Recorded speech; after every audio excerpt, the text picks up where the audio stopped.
თოდუას კლინიკის პაციენტებისთვის ხელმისაწვდომი გახდა გულის რიტმის დეტალური შეფასება და თანამედროვე სტანდარტების შესაბამისი მკურნალობის დაგეგმვა. კლინიკის ცენტრალურ ფილიალს არითმოლოგი მინდა ბუცხრიკიძე შეუერთდა, რომელიც არითმოლოგიის დეპარტამენტს ხელმძღვანელობს. აღსანიშნავია, რომ თოდუას კლინიკაში საქმიანობას ექიმი გუნდთან ერთად იწყებს. თავად მედიკოსის პორტფოლიო კი კარდიოლოგიის, ინტერვენციული მედიცინისა და ელექტროფიზიოლოგიის მიმართულებებს აერთიანებს. დეტალებს სწორედ ახლა ვიხილავთ თეო მჭედლიძის სიუჟეტში და შემდეგ უკვე თავად ბატონ მინდიასთან ერთად დაუბრუნდებით თემაზე სასაუბრად. რუბრიკის წარმდგენია თოდუას კლინიკა. ყველა სამედიცინო სერვისი ერთ სივრცეში და უკვე 3 სამართზე. ჩაიტარე ჩეკაპი თოდუას კლინიკაში. პრევენციული კვლევები თქვენი ოჯახისთვის. შევდივართ, ნახოთ, წესით ყველაფერი კარგად უნდა წავიდეს. წარმატებები ჩვენ და ჩვენ გუნდს. ეს პროფესია ჩემთვის ნიშნავს ნამდვილად ყველაფერს, უფრო მეტ დროს ვატარებ კლინიკაში და პაციენტებთან, ვიდრე ოჯახში. ეს მინდია ბუცხრიკიძეა, არითმოლოგი. 10 წელზე მეტია საყვარელ საქმეს ერთგულად ემსახურება. ახლა უკვე თოდუას კლინიკაში. თავის გუნდთან ერთად მართავს რთულ სამედიცინო შემთხვევებს. ჩვენი გუნდი შევიკრიბეთ, რათა დავგეგმოთ ძალიან საინტერესო პროცედურა. ერთობლივი ძალებით გეგმავთ შესაძლო სტრატეგიას. მულტიპროფილური გუნდის ხელმძღვანელის სამედიცინო პორტფოლიო კარდიოლოგიის, ინტერვენციული მედიცინისა და ელექტროფიზიოლოგიის მიმართულებებს აერთიანებს და პირდაპირ არის დაკავშირებული თანამედროვე ტექნოლოგიებთან. დღეს თანამედროვე სამყაროში ტექნოლოგიებს აუწყო ფეხი ეს სამწუხაროდ ყველას არ შეუძლია. მაგრამ ეს ყველაზე კარგად გამოსდის თოდუას კლინიკას. შევიძინეთ და გვაქვს დღეს ერთ-ერთი ყველაზე საუკეთესო აპარატურა, რაც კი არსებობს მსოფლიოში და ნებისმიერი სირთულის, სიძლიერის აბლაცია, რაც კეთდება მსოფლიოში შეგვიძლია გავაკეთოთ აქ. ძალიან მნიშვნელოვანი არის საერთოდ არითმოლოგიის განყოფილება კარდიოლოგიურისთვის, ნამდვილად, იმიტომ რომ ძალიან ბევრ დაავადებაში არის გართულებები არითმიის სახით, ბლოკადების სახით და ასე შემდეგ და დიდი მნიშვნელობა აქვს დროულ და სწორ მკურნალობას, რა თქმა უნდა, პაციენტების. ყველა ერთად უკვე ვწყვიტავთ, რომელი არის პრიორიტეტი თქვა პაციენტისთვის, თანმიმდევრობა მკურნალობის რა ჯობია და ამის შემდეგ ხდება უკვე სწორი და ადეკვატური თერაპია პაციენტის და შესაბამისად კარგი შედეგები. არითმოლოგის პროფესიაში განვითარებას, სწავლასა და თანამედროვე მიდგომების ათვისებას უდიდესი მნიშვნელობა აქვს. ჩვენი კათეტერიზაციის ლაბორატორია ასევე ძახით გამოიყურება აი ესე ის ადგილი, სადაც ჩვენ ვაწარმოებთ აბლაციებს. გვაქვს რენტგენოლოგიური დაზღვევა, გვაქვს ულტრასონოგრაფიული დაზღვევა და გვაქვს ასევე უახლესი აპარატი კრიოთერაპიისთვის. ეს ყველაფერი გვაძლევს ერთი ყველაზე მთავარი იმას, რომ ექიმს აქვს მეტი საშუალება არითმიას ებრძოლოს უფრო ძლიერად და შესაბამისად რეციდივების, ანუ არითმიების განმეორების რისკი მინიმუმამდე დაიყვანოს. მეორე, გვაძლევს ყველაზე მთავარს პაციენტის უსაფრთხოებას და მესამე, არის კომფორტი ჩემთვის ოპერაციის დროს, იმიტომ რომ მე ჩემ პაციენტთან ერთად უახლესი აპარატურით უფრო მეტად დაცულად გრძნობ თავს. არითმია გულის რიტმის დარღვევაა. აბლაცია კი არის თანამედროვე სამკურნალო პროცედურა, რომელიც არითმიის გამომწვევ უბნებზე ზემოქმედებს და პათოლოგიას ხსნის. ყველას თავისი პატრიოტიზმი აქვს თავის პროფესიაში და ჩემ პროფესიაში მე ვთვლი, რომ ეს არის სამშობლოს სიყვარული, რომ ყველა იმ სერვისს, რომელიც მსოფლიოში შეიძლება არსებობდეს, არითმოლოგიის მიმართულებით ქართველი პაციენტი მიიღებს საქართველოში. ეს არის ჩემი მიზანი. წლების წინ მიღებულმა გადაწყვეტილებამ მთელი მისი ცხოვრება განსაზღვრა, სადაც მთავარი პრიორიტეტი იმ ადამიანებზე ზრუნვაა, რომლებსაც არითმიის დიაგნოზი აქვთ. არ დამავიწყდება ჩემი პაციენტი, რომელიც დღესაც კარგად გრძნობს თავს.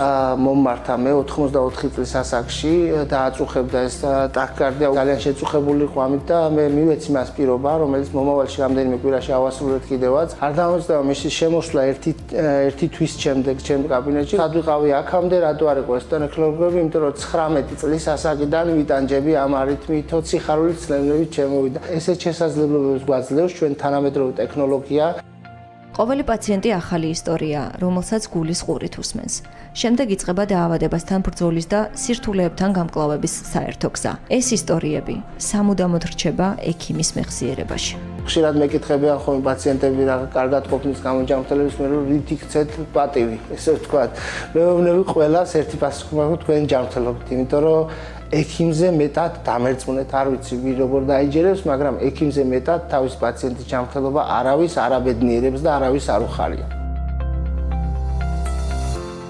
ჩვენთან ერთად იმყოფება მინდია ბუცხრიკიძე, არითმოლოგი, თოდუას კლინიკის არითმოლოგიის მიმართულების ხელმძღვანელი და ასევე საქართველოს ელჩი ევროპის ახალგაზრდა არითმოლოგთა ასოციაციაში, რომელსაც მივესალმები, მადლობა რომ ხართ დღეს ჩვენთან ერთად. მინდიათ, მოდი დავიწყოთ საუბარი. რეპორტაჟში ჩვენ უკვე პრინციპში ძალიან ნათლად ვიხილეთ, რომ თოდუას კლინიკაში ხელმისაწვდომი გახდა გულის რიტმის დეტალური შეფასება. მოდი განვმარტოთ თავდაპირველად, რას გულისხმობს პრაქტიკაში ეს პაციენტებისთვის და როგორ უნდა მიხვდეს საერთოდ ადამიანი, რომ მას შესაძლოა გულის რიტმის დარღვევა ქონდეს და მნიშვნელოვანია ექიმის ჩართულობა ასეთ დროს.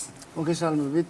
ძალიან დიდი მადლობა მოწვევისთვის, ამ შესაძლებლობისთვის, რომ ვესაუბროთ პაციენტებს და ამაღლოთ მათი ცნობადობა ზოგადად არითმების შესახებ. აქ ვისაუბრებთ თქვენი ეთერით და ვიტყვი, რომ 1 მარტი და ევროპის რითმოლოგთა ასოციაციამ დაარსა როგორც პულსის დღეთ და ამ დღეს ყველაზე ნათლად არის მოწოდები, რომ მოусმინოთ ჩვენ გულს.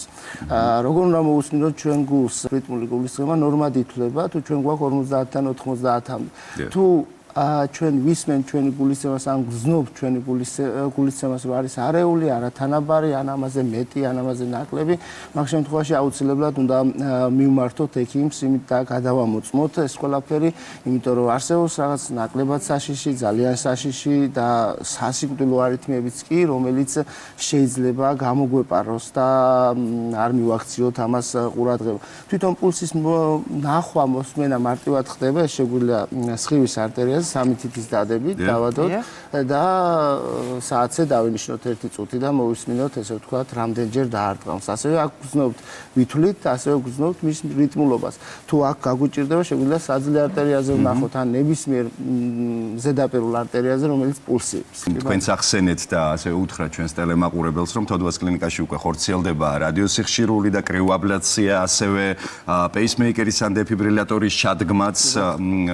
ჩვენ რომ აგვიხსნათ და ჩვენს ტელემაყურებელს უფრო მარტივ ენაზე გასაგები რომ იყოს ეს, რაში მდგომარეობს ამ პროცედურების არსი და თითოეული რა დროსაა საჭირო სხვადასხვა პაციენტისთვის. კი ბატონო. განსაკუთრებით ყურადღებას გავამახვილებ დეფიბრილატორებზე. ეს არის აპარატები, რომელიც უეცარი კარდიული სიკვდილისგან იცავს ადამიანს. რა არის ეს? არსებობს პარკუჩოვანი ტახიკარდია, ესეთი ელვისებური არითმია, რომელიც როცა ემართება გარკვეული რის ჯგუფია, რა თქმა უნდა, ყველას არ დაემართება ეს, მაგრამ გარკვეული რის ჯგუფის ადამიანებს, რომელსაც ვავლენთ ჩვენ სკრინინგის შედეგად, ჩვენთან კონსულტაციაზე, მძიმე გადატანილი ინფარქტების შემდეგ და ასე შემდეგ, ემართება ეს არითმია და ის იწვევს გულის გაჩერებას. ისე რომ წამიერად, რომ ვერც ტელეფონის აღებას და სასწრაფოს დარეკვა შეიძლება ვერ მოასწროს. ამისთვის ზუსტად კეთდება ესეთი პაციენტებთან კარდიოვერტერ დეფიბრილატორი, რომელიც არის აი ფილმებში რო გვინახავს ელექტროშოკი, რომელსაც გარედან აკეთებენ. ეს აპარატი გრძნობს თვითონ ამ არითმიას, იღებს გულიდან ინფორმაციას, აღცილობს რაღაც იმპულსების გაგზავნით, გადაზაბოს და მოხსნას ეს არითმია, მაგრამ თუ დგება ესეთი მომენტი, რომ პაციენტმა დაკარგა გონება, დავარდა ქუჩაში და ასე შემდეგ, ეს დეფიბრილატორი უკვე აკეთებს განუხტვას და მოხსნის ამას. ჩვენ ეს კარგად ვნახეთ წინა ევროპის ჩემპიონატზე, როცა დაეცა ფეხბურთელი, მაგრამ ჩვენივრად გადარჩა ეს ადამიანი და ეხლა ითამაშა ჩვეულებრივ დეფიბრილატორთან ერთად ითამაშა. ანუ დეფიბრილატორთან ერთად ცხოვრების ხარისხი არ იკლებს და შეგიძლია რომ პირიქით. რომელიც დახვდება. თუმცა რა თქმა უნდა ყველას ეს არ ჭირდება, ყველას ეს არ უნდა დაუყენოთ, ჭირდება კონკრეტულ ჯგუფებს პაციენტებისას, რომელსაც გადაარჩენს უეცარი კარდიული სიკვდილიდან. რაც შეეხება პეისმეიკერებს, ეს არის დაბალი პულსის უნარლობა, გამტარი სისტემის ბლოკების, ესე ვთქვათ, დაბალი პულსის, მოდი ესე რომ ვთქვათ, ხალხისთვის გასაგებ ენაზე და ის აკეთებს იმას, რომ ჩვენი გულისცემა, რამდენსაც მე დავაყენებ პროგრამით, იქნება იმდენი და მის ქვევით აღარ ჩამოვა. მის ქვევით აღარ ჩამოვა და შესაბამისად ესეთ პაციენტები აღარ განავითარდება. არეგულირებს ადამიანის ასე ვთქვათ მდგომარეობა. გული აჩქარებული მაქვს ან პულსი ნელი მაქვს, ამ შემთხვევაში აღარ იქნება. როგორიც გვინდა ისეთია. პაციენტების ჯანმრთელობის სადარაჯოზე ექიმებთან ერთად თანამედროვე ტექნოლოგიების დგანან და ბუნებრივია ეს კომბინაცია ძალიან მნიშვნელოვანია და რამდენად მნიშვნელოვანია ასევე გუნდური მუშაობა. იმიტომ რომ არითმოლოგიაში ვიცით რომ ამასაც ძალიან დიდი დატვირთვა აქვს. ზოგადად ჩვენი დარგი არის მულტიპროფილური დარგი და თითოეული ჩემი გუნდის წევრს აქვს ზუსტად იგივე უფლება და იგივე ვალდებულება და იგივე შედეგს დებს, რასაც თქვათ გუნდის ლიდერი. იქიდან გამომდინარე, ჩვენ მუშაობთ ერთ გუნდს, სულ ერთ ხორცს საოპერაციოში და ნებისმიერი პატარა გოლის ჩავარდნაც კი შეიძლება ფატალური იყოს პაციენტისთვის. ჩემ გვერდით დგას დღეს და მე ვდგავარ უბრალოდ მათ გვერდი ერთად ვდგავართ ყველანი. ვეძებ მთელი ცხოვრება, მთელი სტუდენტობა, მთელი უნივერსიტეტი და ასე შემდეგ და ასე შემდეგ ვფიქრობ როგორ უნდა ყოფილიყო ჩვენი გუნდი, ერთობლივი გუნდი. ზუსტად ის ხალხია ჩემ გვერდით და ძალიან დიდი მადლობა მინდა მოუხადო და გადაუხადო თქვენი ეთერის საშუალებით ამ კარგ ხალხს, რომელიც ჩემზე მეტ საქმეს აკეთებენ იქ და იღწვიან ესე ვთქვათ პაციენტების ჯანმრთელობას. გუნდური მუშაობის ძალა ნამდვილად ძალიან მნიშვნელოვანია, განსაკუთრებით მაშინ, როდესაც ადამიანის სიცოცხლესთან გაქვთ საქმე და მადლობა უნდა გითხრათ ბრძანებისთვის, მადლობა საქმისთვის, რომელსაც ემსახურებით და მოკითხვა თქვენს გუნდს, ასევე წარმატებები ბევრი თქვენს გამოჯანმრთელებული პაციენტი ნამდვილად და დაე აი ამ გულის აჩქარების მიღმა მხოლოდ სიხარული იდგეს.